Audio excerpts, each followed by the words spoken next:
प्रिय मित्रों, स्वागत है आपका आपके अपने चैनल स्टडी विद प्रदीप में। दोस्तों, आज हम आपके साथ चर्चा करने वाले कुछ महत्वपूर्ण टिप्स की। ये टिप्स ऐसे हैं कि जो आपको फेक आइडेंटिटी को आइडेंटिफाई करने और उस फेक आइडेंटिटी से अपने आप को बचाना और उसे जस्टिफाई करना एक कितना इंपॉर्टेंट है, इसके बारे में हम आज आप चर्चा करने वाले हैं। आज का वीडियो बहुत महत्वपूर्ण होने वाला है। तो सबसे पहले आप सबको मकर संक्रांति की हार्दिक शुभकामनाएं और बहुत बधाइयां। कहीं कहीं पे मकर संक्रांति आज मनाई जा रही है और कहीं कहीं पे कल मनाई जा रही।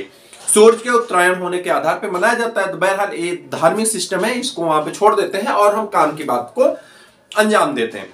तो बड़ा आसान सा तरीका है, हम आपको बताएंगे और आप बड़े बेसिकली लेवल से आइडेंटिफाई कर पाएंगे। लेकिन पहले कुछ काम की बातें कर लें। सबसे पहले आप अपने सोसाइटी में कुछ लोगों की एक इमेज बना लीजिए। आपकी सोसाइटी में बहुत से लोग होंगे, उनकी एक इमेज बना लीजिए। कुछ लोग ऐसे होंगे, मैं बता रहा हूं, आप अपने दिमाग में अपने आसपास के रिलेटिव्स में इमेज बनाते जाइए। कुछ लोग ऐसे होंगे ना, उनके थॉट बड़े बेहतरीन हैं। वो जो विचार देंगे, जो थॉट देंगे, वो बड़े पॉजिटिव थॉट देते हैं, बड़े विचार बड़े पॉजिटिव देते हैं। लेकिन एक्चुअली में हकीकत से वो खुद बहुत दूर होते हैं। दूसरों को कहते जरूर है कि ऐसा करना चाहिए, ऐसा होना चाहिए, ऐसा होता है, लेकिन खुद अपने आप को वहां से बहुत दूर रखें। उसमें दूर दूर तक वो नहीं। पहले लोग, दूसरे लोग ऐसे हैं जो कि बहुत सारी निगेटिव चीजें, उनसे अगर कह दो ना सूर्य निकल आया, सूर्य निकल आया सच में, अरे ठंडी पड़नी चाहिए थी, ये मतलब ऐसी, मतलब वो पैदाइशी ही निगेटिव है। उनके डीएनए में निगेटिव लग गया है, तो निगेटिव चले जा रहे हैं। हर चीज में निगेटिव उन्हें दिखेगा। ओह अब क्या होगा, तो ऐसे भी दिख जाएंगे। अब आप अपने इमेज बनाते जाइए अपने माइंड में, कैसे कैसे लोग हैं। नंबर 3 पे आ जाते हैं। काश ऐसा हुआ होता तो मैं ऐसा किया होता। भाई नहीं हुआ तो कुछ नया कर ले। रिसोर्सेज का रोना रोते रहेंगे, मेरे साथ ऐसा नहीं हुआ, मेरा ऐसा नहीं था, मेरे परिवार में लोग साथ नहीं दे रहे, मेरा ऐसा। अच्छा, हमारे जो कुलगुरु होते हैं, जिन्हें हम लोग कुलगुरु कहते हैं, ये कह दीजिए कि जो हमारे एक तरह से भविष्य बताने वाले होते हैं, वो भी इसी बात को रिपीट करते हैं। 4-5 लाइन रट लेंगे, उसी को रिपीट कर रहे हैं और सबको चिपका दे जा रहे हैं। तो तीसरे लोग हो गए। फोर्थ कैटेगरी ऐसे लोगों को होती है ना, को मौन रहते हैं, कुछ नहीं बोलते हैं और दिमाग के अंदर पे वो सोच रहे हैं, माइंड में सोच रहे हैं, उनके दिमाग में चल रहा है, पता नहीं क्या क्या चल रहा है, अवार्ड बवार्ड बहुत कुछ चल रहा है, बोलते कुछ नहीं। और जब बोलते हैं विस्फोट कर देते हैं। फिर कहते हैं कि मैं सच बोलता हूं इसलिए लोगों को बुरा लगता है। चूंकि मैं सच बोलता हूं इसलिए लोगों को बुरा लगता है। और पुरानी कहावत है, सच कड़वा होता है। नहीं कड़वा होता भाई, ये झूठी बातें हैं। किसी व्यक्ति को जब सच को कटु तरीके से बोलोगे तब कड़वा लगेगा। सच को सच के तरीके से बोले नहीं बुरा लगेगा, किसी को नहीं बुरा लगेगा। आप किसी से कहिए कि सुबह हो गई, वो कहेगा कड़वा है। किसी से कहिए रात्रि हो गई, कहेगा कड़वा है। लेकिन उसी को दूसरी भाषा में कहोगे तो कड़वा लगेगा। किसी व्यक्ति से कहो कि हमारे मामा है, तो उसे बुरा लगेगा? नहीं लगेगा, वो सम्मान देगा आपको, भांजा है, मामा है, वो आपको खुशी मिलेगी। लेकिन अगर यही कहो हमारे बाप के सार सुन लो, तो उसे बुरा नहीं लगेगा। तो जबकि यह हकीकत है, रिलेशन में मामा हो सकते हैं, सच है, लेकिन अगर उनको आप गाली के साथ बोलेंगे, माफ करिएगा, लेकिन ये हकीकत मैं समझाने का प्रयास कर रहा हूं, तो ये हमारे एक डीएनए में डाल दिया गया कि सच हर बार कड़वा होता है, जबकि ये झूठी बातें। तो 4 पर्सनालिटी आपको मार्केट में देखने को मिल जाएंगी, आपके आसपास देखने को मिल जाएंगी। अब इनमें कैसे आइडेंटिफाई करें कि कौन ऐसा है जो सच है, कौन ऐसा है जो झूठ है और कौन है जो झूठी इमेज बना रहा है। तो सबसे पहले आप उन लोगों को जस्टिफाई जो कहेंगे ना कि काश ऐसा हुआ होता ना तो हम ऐसा कर लेते। एक्चुअली में वो आपसे भी बोर हो रहे हैं। ठीक है, आपके यहाँ अभी चाय नाश्ता कर रहे हैं, हम इन्हें एक्चुअली में हम जो कहते हैं, हम इन्हें अनवांटेड अंकल आंटी कहते हैं। तो आपके यहाँ भी चाय नाश्ता करना है ना, आपके पड़ोसी में जाएंगे तो आप ही की शिकायत करेंगे, उनके यहाँ सिर्फ नमकीन दिए थे, वो भी वो मोटी वाले दाने वाली नमकीन है, कोई नमकीन खाने वाली है। आपने हल्दीराम का दे दी, हल्दीराम का बिकानो की इससे अच्छी नमकीन आती, पड़ोसी में कह रहे हैं। तो ऐसे लोगों से तो तुरंत जितना हो सके उतनी दूरी बनाइए। बस अपने आप को रखिए साथ में कि हाँ भाई देखिए समाज है, समाज में रहना चाहिए, लेकिन अपने आप को बचा के रहना चाहिए। समाज हमारा ऐसा है कि हमें समाज में, हम सामाजिक प्राणी हैं तो समाज में रहना है, लेकिन ये बचाना है कि कौन सा व्यक्ति हमारे लिए बेहतरीन है, कौन सा व्यक्ति हमारे लिए, जान गए ना। तो किस व्यक्ति के साथ रहना है, किस व्यक्ति को छोड़ना है, ये आपको अपने से डिसाइड करना है। पहले लोगों को इनसे थोड़ी सी दूरी बनाना है, साथ रहना है, लेकिन अपने आप को जस्टिफाई करना है कि नहीं भाई इनसे हमसे उतना ही रिश्ता रखना है जितने से ठीक है, हमारी इमेज बनी रहे।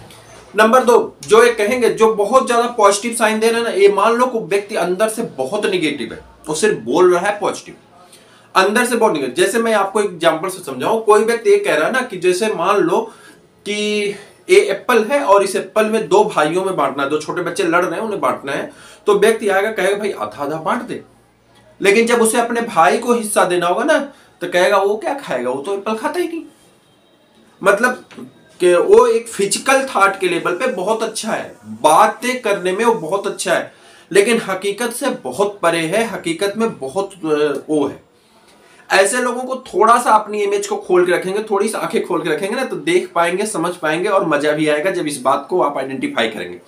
मुझे पता है कि कमेंट मेरे उल्टे आने वाले हैं, लेकिन मैं हकीकत बता रहा हूं। इस बात से अगर आप एग्री हैं तो आप लाइक जरूर करिएगा, अपने मित्रों को भी शेयर करिएगा। और ऐसे काम की चीजें इस साल मैंने डिसाइड किया है कि मैं आपको मंथ में 2 ऐसी काम की चीजें आपको देता रहूंगा जो समाज से, लोगों से प्रेरित हैं और आपको बहुत मजा आने वाला है। ना कोई मोटिवेशन है, ना कोई इंस्पिरेशन है, ना कोई ट्रांसफॉर्मेशन है, लेकिन जमाने की हकीकत जरूर है और इस हकीकत को मजा लेकर के चलिएगा, मजा आएगा। नंबर 3 जो है, जो पूरी तरह से निगेटिव बैठे हैं, जैसे मान लो कि विराट कोहली आउट हो गए, कोई बात नहीं, अब तो मैच खत्म, ये निगेटिव वाले हैं, अब तो मैच खत्म, विराट कोहली नहीं है कौन खेलेगा।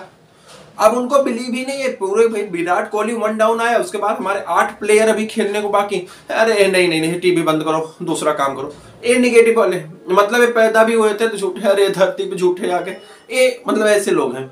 तो इनको हमने तीसरी कैटेगरी में रखा है, इनसे मतलब दूरी बना के रखिए, कोई मतलब नहीं, ये आपको जब जरूरत पड़ेगी तब आपसे दूर हो जाएंगे।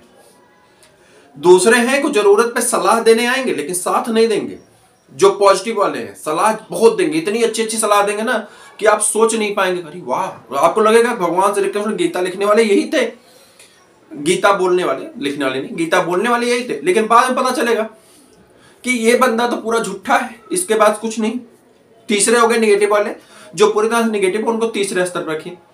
4th जो है, जो व्यक्ति बोलता नहीं है और सच बोलता है लेकिन ड्रामा करता है कि सच बोलना कड़वा होता है, बस उसकी भाषा शैली कठिन है, लेकिन वह व्यक्ति आपके साथ खड़ा रहेगा, अंततः रहेगा और आपके साथ हर एक स्टेप पे लड़ेगा।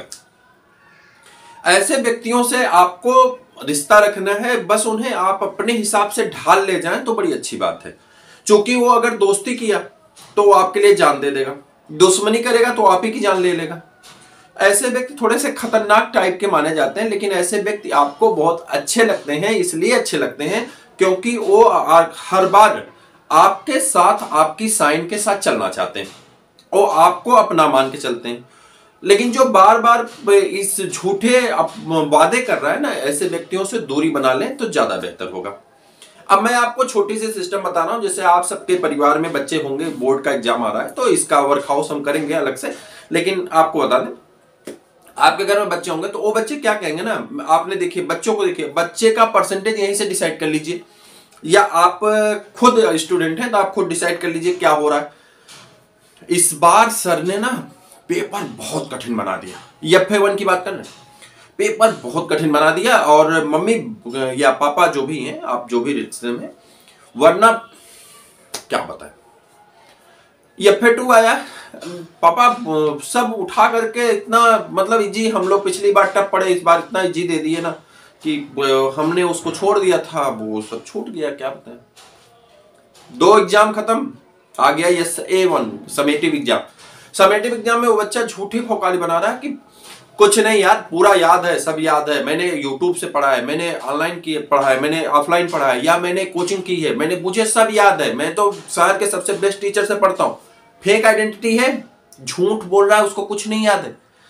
अब इस व्यक्ति को, जब इस बच्चे से आपने कहा कि भाई क्या हुआ पेपर, अरे वो सर ने बड़ा न्यूमेरिकल दे दिया, बड़ा थ्योरी दे दिया, बड़ा डायग्राम दे दिया, नहीं ठीक नहीं हुआ पेपर, पास हो जाएंगे। लेकिन बाद में जब आप रिजल्ट देखने जाते हैं पता चलता है कि वो रिजल्ट उसका तो फेल का है, 5 नंबर 7 नंबर पाया है। वो झूठी आइडेंटिटी बना रहा है, परिवार में भी, फ्रेंड्स में भी और अपने रिलेटिव्स में भी झूठी आइडेंटिटी। फिर यही काम उसने रिपीट करते करते जब बोर्ड एग्जाम आ जाता ना, तो वो आपसे कहेगा पापा देखिए हम इन सब पे फोकस नहीं करते हैं, या भैया चाचा ताऊ जो भी आप रिलेशन में रखते हैं, मैं इस पे फोकस नहीं करता हूं, मेरा तो एम है बोर्ड एग्जाम। अब बोर्ड एग्जाम आएगा ना तो वो एक नए बहाने ढूंढ लेगा, हमारे स्कूल में अच्छी पढ़ाई नहीं होती है, हमारे टीचर अच्छे प्रैक्टिस नहीं करवाते हैं, वगैरह वगैरह। वो इतना र्यूमर बांधना शुरू करेगा 1 महीने पहले से, आप उस र्यूमर के अंदर फंस जाएंगे और उसके बाद अपने आप को सेव करके आपको फंसा देगा। अगर ऐसी चीजें हैं तो आप दूसरा वीडियो अवश्य देखिएगा, जहां पे हम आपको बताने वाले कि इसके लिए कंक्लूजन क्या होगा। तो मुझे उम्मीद है कि आज मैंने 4 आइडेंटिटी पढ़ी है, और इस आइडेंटिटी बड़ी मजेदार है, कॉमेडी के तौर पे, हंसी मजाक के तौर पे आप सीखिए, समझिए। सीरियस होने की आवश्यकता नहीं है, समाज से छोटी छोटी बेसिक चीजों को सीखेंगे और मजा आएगा। सामाजिक चीजों को ना तो कोई मोटिवेशन है ना कोई ट्रांसफॉर्मेशन है, लेकिन हकीकत जरूर है। तो फिर मिलते हैं। Be happy, be alive.